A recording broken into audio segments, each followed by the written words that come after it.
Bonjour, bienvenue dans cette nouvelle présentation. Dans cette vidéo, nous vous révélons le potentiel d'un appareil d'analyse de la quasi-totalité des systèmes biologiques du corps humain. Nous avons devant nous un outil d'orientation diagnostique et thérapeutique qui nous permet de réaliser des traitements tels que choisir les bons médicaments, renforcer l'immunité et détruire les agents pathogènes infectieux comme les bactéries, les champignons, les parasites et même les virus. Concrètement, que pouvons-nous faire? Disons que nous recevons un nouveau patient qui s'appelle Jean Bosco. C'est un homme de poids normal, mesurant 1,80 m, 180 cm, de groupe O+, né le 3 juillet 1980. Par ailleurs, c'était un jeudi, qui habite le quartier Mimboman, c'est à Yaoundé, qui répond au téléphone 00237 657 06 58 97. Dont le mail est bien jeanbosco@gmail.com. Une fois qu'on a les paramètres de M. Jean Bosco, le système nous propose la page de choix des organes à scanner. Nous avons la possibilité de réaliser différents examens. On peut aller sur le terrain basique, sur le terrain de l'ophtalmo, sur le terrain de corona, pour être tout à fait actuel, sur le terrain de la sinusite, sur le terrain de la gastrite, de l'hépatite. Et pour les personnes qui veulent perdre le poids, nous avons la capacité de faire un scan, une analyse fonctionnelle pré-protocole, pré-thérapeutique. Nous allons nous plier aux exigences du moment et faire chez Jean Bosco l'examen du corona. Nous avons 7 cibles automatiquement choisies sur 520 possibles. Il va aller exactement là où il faut chercher ce qu'il faut. Nous lançons le scan chez Jean Bosco et nous avons ici différentes cibles qui sont scannées. Vous avez ici les érythrocytes, c'est-à-dire les globules rouges. Alors, deux informations dans cette page de scan. La courbe et le code de couleur. Lorsque le patient est bien préparé, ce code de couleur que vous voyez apparaître de ce côté nous renseigne sur les efforts que l'organisme fait pour rester en bonne santé. En réalité, le code de couleur s'interprète de la façon suivante. 2 et 3 sont des états de santé optimale. 4, 5, 6 sont des états de mauvaise régulation. Et à côté de cette information qui est intéressante, mais qui est encore moins pertinente que la courbe, ici, cette courbe nous renseigne sur l'état de santé réel du patient. En réalité, lorsque l'appareil fait le scan, il donne une information de l'état de santé du patient sous la forme d'une courbe. Et cette courbe va être comparée à des milliers d'autres courbes qui sont déjà pré-enregistrées dans la base de données et qui nous permettent de dire à un certain pourcentage la probabilité d'un diagnostic que l'on retrouverait chez ce patient. Alors, vous voyez, nous avons ici les globules rouges, les dernières branches, les bronchioles, si vous voulez, les lymphocytes, la muqueuse nasale, le pneumocyte, une section des bronches. Ce sont toutes là des cibles, des endroits où le virus corona va être détecté et localisé, puisque vous savez très bien que c'est dans les muqueuses nasales, au niveau de la gorge et dans les poumons. Et bien évidemment, le scan finit par un examen du tissu pulmonaire. Alors, tout de suite, vous allez voir ce qu'on peut faire une fois que ce scan a été réalisé. L'analyse a été faite, le scan a été fait. Maintenant, on passe à la phase d'analyse. Vous pouvez voir que le scan a été réalisé. Ici, on voit bien un code de couleur bleu pour normal, rouge pour quelque chose qui n'est pas tout à fait normal. Je vais là-dedans.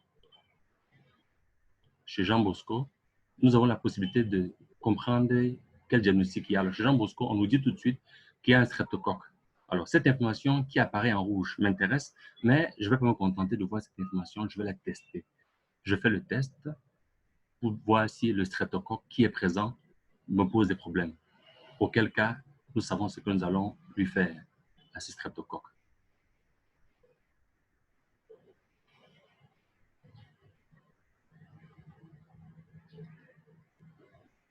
Une fois cet examen fait, nous demandons tout de suite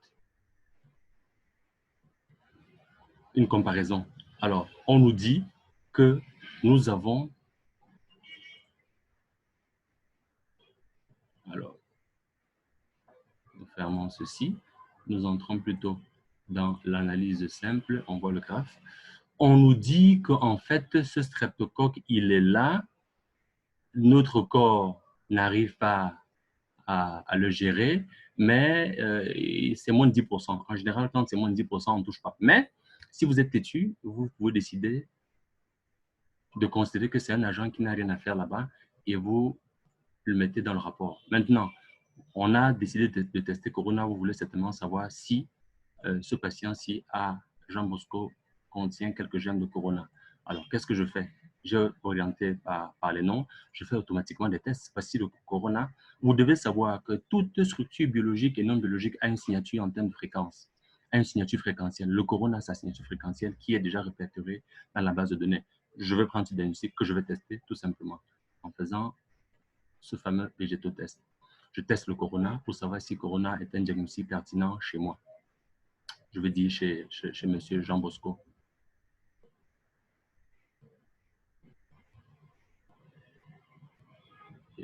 L'examen est fait.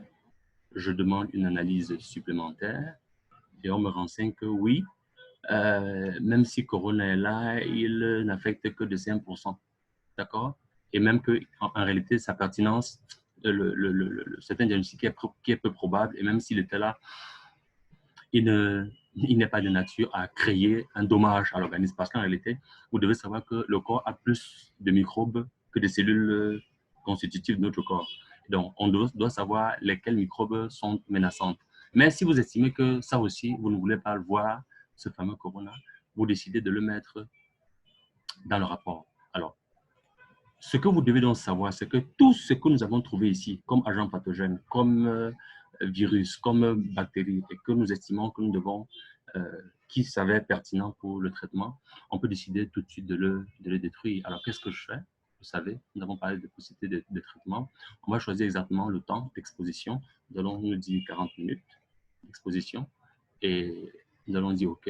Il nous propose tout de suite les virus, les agents qu'on a choisis tout à l'heure, streptocoque et coronavirus. D'accord? Nous allons supprimer ces deux fonctionnalités-ci et revoir le temps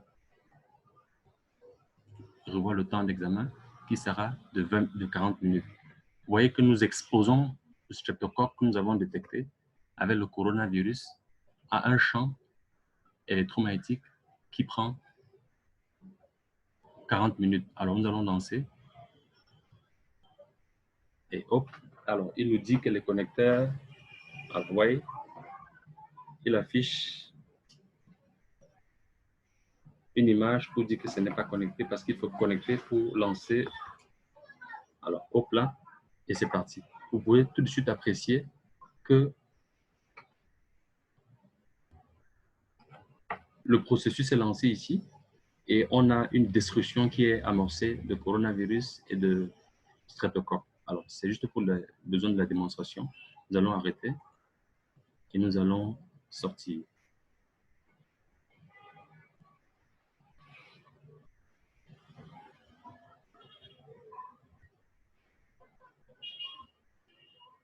Alors, nous revenons.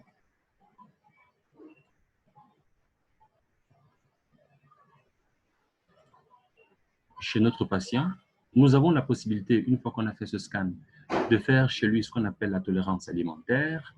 Nous allons vérifier chez ce patient quel type d'aliment est-ce qu'il peut supporter. On peut faire donc cet examen de tolérance alimentaire. C'est un examen qui dure 3 minutes et qui permet de savoir quels sont les aliments recommandés de ceux qui ne sont absolument pas recommandés.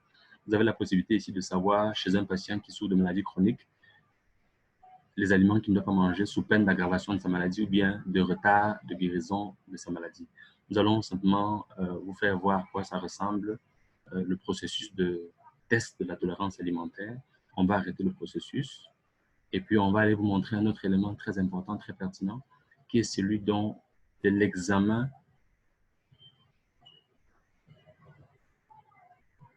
C'est un examen hyper important, hyper intéressant qui permet dans des pays d'Asie de tester, de savoir quels sont les organes qui ne vont pas bien, simplement en regardant quel est l'état de ces différentes billes que vous voyez là.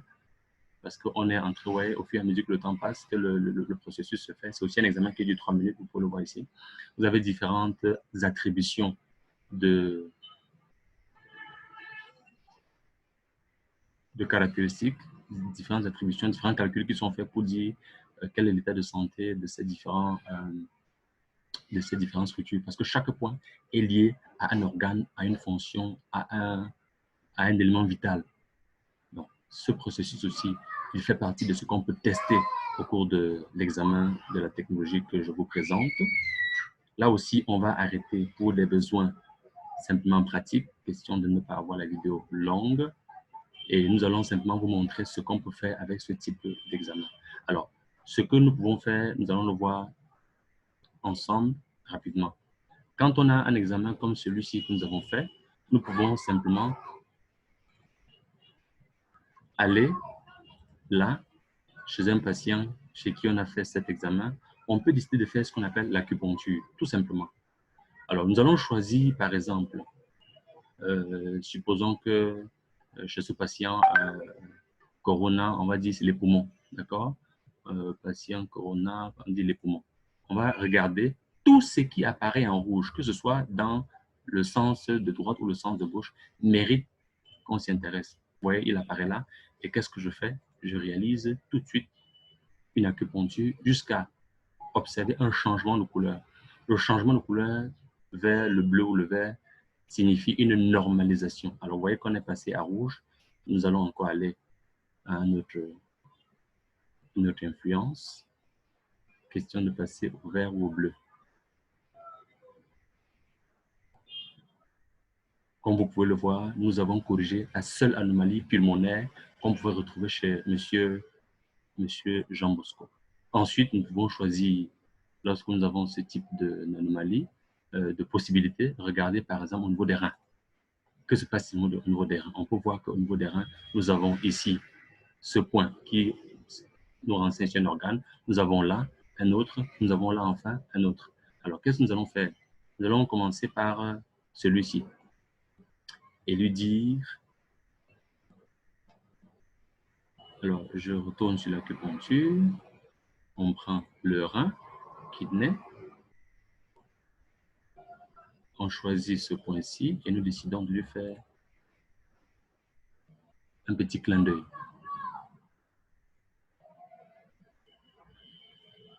C'est ici que nous surveillons. Alors, très bien, parfaitement réglé en un seul clic. Ensuite, nous allons à ce niveau et vous allez voir pourquoi il est extrêmement crucial, important d'avoir ces points en état de fonctionnement optimal parce qu'ils représentent l'état des régulations des organes qu'ils sont censés représenter. Alors, très bien.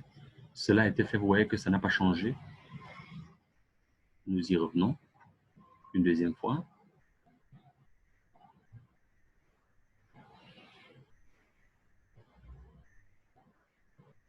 Une troisième fois, ça n'a toujours pas changé. C'est pour vous montrer que ce n'est pas un jeu. Le changement n'est pas toujours systématique, mais quand il arrive, on peut être fier parce que cela correspond à une amélioration certaine. Alors, on peut se dire qu'une autre fois, ça viendra. Vous allez voir pourquoi il est important de corriger ceci, parce que ça a une incidence stratégique et extrêmement pertinente. À travers cette vidéo-ci que je vous présente, regardez vous-même. Parce qu'il a tout le matos là pour ouvrir le thorax et couper le sternum. Il y a un truc qui m'échappe.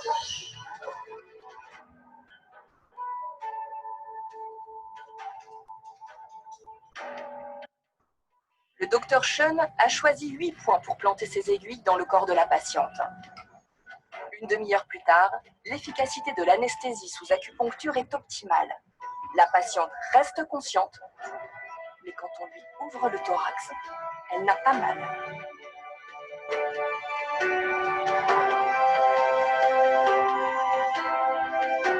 L'anesthésie sous acupuncture fonctionne très bien sur cette patiente. là, on dirait un film. C'est impressionnant. C'est irréel. Ouais, c'est Elle irréel. parle.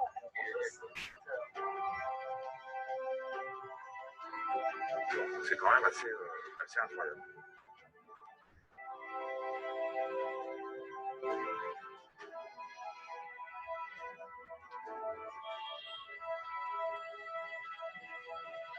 Acupuncture, c'est vrai que j'avais un peu du mal, j'avais une idée sur l'acupuncture, mais là, je suis devant des faits que je peux non, mais je suis une bouche bée, quoi. Je sais pas comment c'est possible. C'est la magie de la médecine. Et pour vous donner quelques nouvelles de la patiente, 2 heures après son opération à cœur ouvert, elle répondait aux questions, parvenait à boire de l'eau et disait ne pas avoir mal du tout.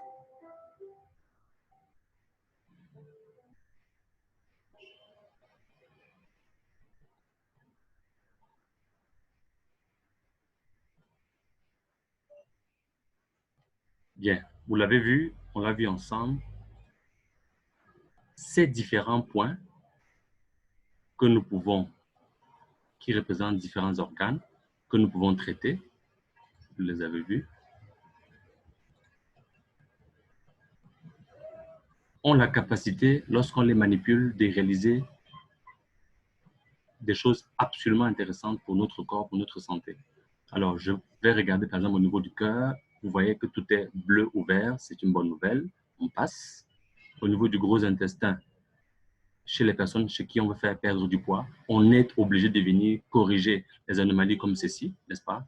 Ce point-ci est relié à la santé du gros intestin. Il faut tout de suite lui faire un petit clin d'œil, question de réguler le métabolisme du gros intestin.